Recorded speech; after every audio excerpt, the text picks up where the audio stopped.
नमस्ते दोस्तों, मैं विशाल बात कर रहा हूँ नक्षत्र एस्ट्रोलॉजी सर्विसेज नासिक से। दोस्तों, आज हम मंगल होना या मांगलिक होना या मंगल दोष इसके बारे में आसान तरीके से जानने की कोशिश करते हैं। सबसे पहले हम जानते हैं कि मंगल होना इसका सही मतलब क्या है।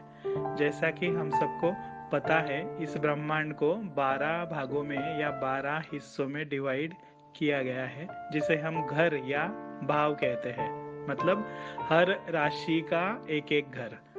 ये इमेजिनरी लाइंस है जो ब्रह्मांड को या गैलेक्सी को 12 हिस्सों में डिवाइड करती है।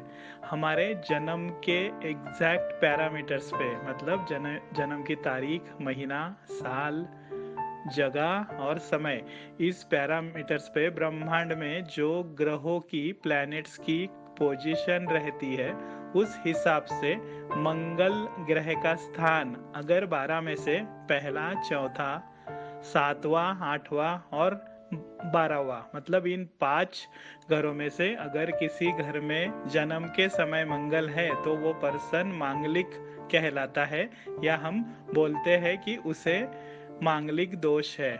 मांगलिक दोष को कुजा दोष भी कहा जाता है। मतलब 5 तरीके का मांगलिक दोष है। पहले घर वाला, चौथे घर वाला, 7वें घर वाला, 8वें घर वाला या 12वें घर वाला।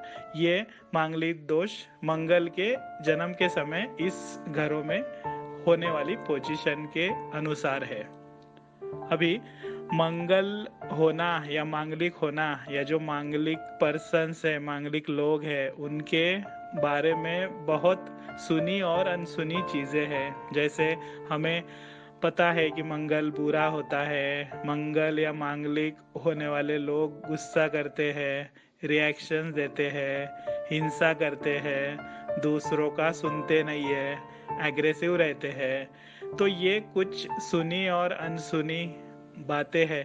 हाँ, ये बात है कि मंगल बॉडी में हीट क्रिएट करने वाला प्लैनेट है।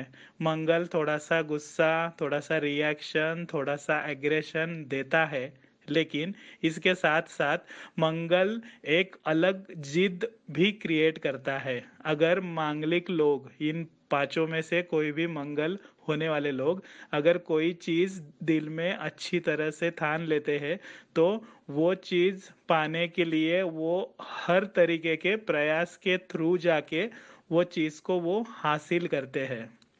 मतलब अगर हम मंगल के एग्रेशन और रिएक्शन का इस्तेमाल अगर हमारे हैबिट्स डेवलप करके अगर जिद में क्रिएट करते हैं, तो मंगल हमें हमें जो मंजिल चाहिए वो पाने में हमारी हेल्प करता है।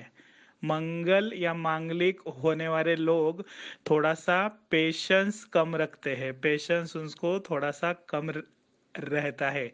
इस चीज़ का इस्तेमाल भी वो अपने प्रयासों में लगा सकते हैं। मतलब मंगल की जो दूसरी साइड है उसको इग्नोर करते हुए अगर हमने उस चीज़ का इस्तेमाल जिद पैदा करने में किया, तो हम बहुत सी लोगों को कठिन लगने वाली चीज़ें आसानी से हासिल कर सकते हैं।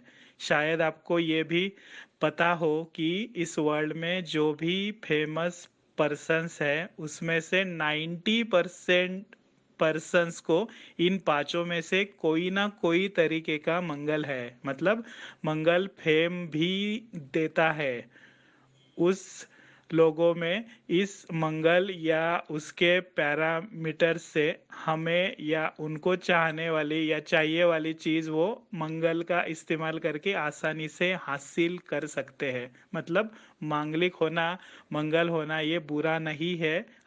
अभी हम मंगल के थोड़ा से अलग नेचर के बारे में जानने की कोशिश करते हैं।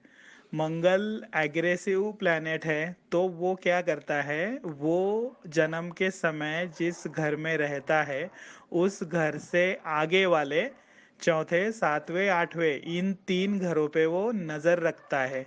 हम उस नज़र को आशीर्वाद रूपी नज़र भी ले सकते हैं। मतलब उन 3 घरों के पैरामीटर्स या जो जो चीज़ें उन 3 घरों में छुपी हुई है, उन सारी चीज़ों से रिलेटेड अगर हम कुछ standards rule standard norms follow करें तो मंगल हमें वो चीज़ें गेन करने में हेल्प करता है। अगर उन तीन चीज़ों से रिलेटेड स्टैंडर्ड नाम्स हम यदि फॉलो नहीं कर पाए तो मंगल हमें पनिश करता है। पनिश करने के कंडीशन में वो जिस हाउस में जन्म के समय रहता है उसके पैरामीटर्स या प्रॉफिट्स वो हमें मिलने नहीं देता। तो हम इन पांचों तरीकों के मंगल के बारे में जानने की कोशिश करते हैं। सबसे पहला है पहले स्थान वाला मंगल। पहले स्थान को हम बिहेवियर हाउस या लग्न हाउस भी कहते हैं। पहले स्थान में सारी प्रैक्टिकल चीजें कवर होती है।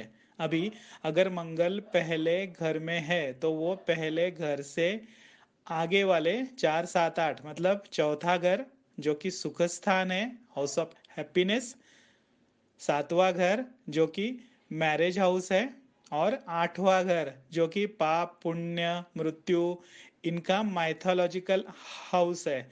मतलब पहले स्थान से मंगल सुख स्थान, विवाह स्थान और माइथोलॉजिकल स्थान इन तीन स्थानों पे नजर रखता है।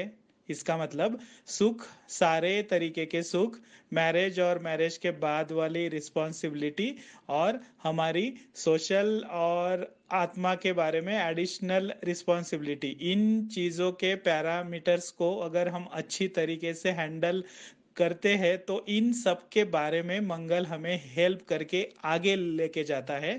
और अगर ये पैरामीटर्स हम अच्छी तरीके से हैंडल नहीं कर पाए तो पहले हाउस वाला मंगल पहले हाउस के पैरामीटर्स मतलब सारी प्रैक्टिकल चीज़ों में वो हमें पीछे रखता है।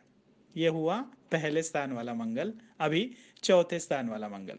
चौथे स्थान को हम सुख स्थान या हाउस ऑफ हैप्पीनेस कहते हैं। शारीरिक सुख, मानसिक, पारिवारिक, सोशल इन सारे सुखों का कैलकुलेशन चौथे स्थान में किया जाता है। तो चौथे स्थान वाला मंगल चौथे स्थान से आगे वाले तीन स्थान जैसे कि सातवां मैरिज हाउस, 10वां करियर हाउस और 11वां प्रॉफिट हाउस, इन तीन चीज़ों पे वो नज़र रखता है। मतलब मैरिज और मैरिज के बाद वाले रिस्पॉन्सिबिलिटीज, करियर और करियर से रिलेटेड सारी चीज़ें और सारे टाइप के प्रॉफिट्स, इन चीज़ों से रिलेटेड अगर हम सारे नॉर्म्स फॉलो करते हैं तो मंगल इन सारी चीज़ों में हमारी हेल्प करता है।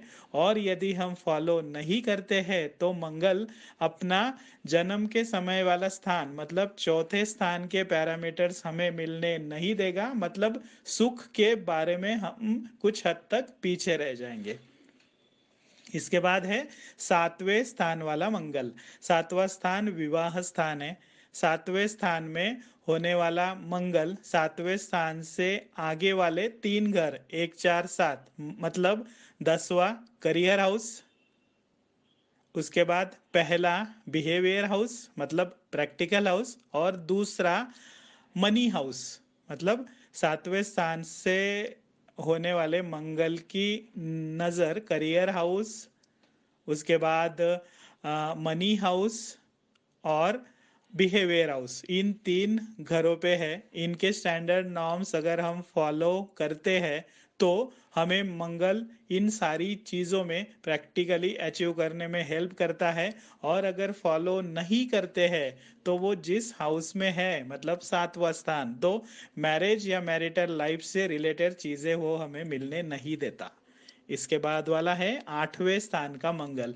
आठवें स्थान को हम माइथोलॉजिकल हाउस कहते हैं, जिसमें हम जो दूसरों को हेल्प करते हैं, हेल्पिंग नेचर से हमें दूसरों के जो हमें आशीर्वाद या विशेष मिलते हैं उसका कैलकुलेशन आठवें घर में किया जाता है। अगर वो कैलकुलेशन का रिजल्ट प्लस में है तो हमारा लक फैक्टर बढ़ता है, माइनस में है तो बैड लक फैक्टर भी बढ़ता है। तो इस आठवें स्थान में रहने वाला मंगल आठवें स्थान से आगे वाले तीन घर जैसे 11वां घर जो है प्रॉफिट हाउस, दूसरा घर जो है मनी हाउस, और तीसरा घर जो है कर्मा हाउस। कर्मा मीन्स हमारा सारे टाइप की रिस्पॉन्सिबिलिटीज इंक्लूडिंग जॉब या फैमिली रिस्पॉन्सिबिलिटी जो भी है। आठवें स्थान वाले मंगल की नजर आठवें स्थान से आगे वाले प्रॉफिट हाउस, उसके बाद मनी हाउस और हमारा कर्म हाउस, इनके पैरामीटर्स पे है।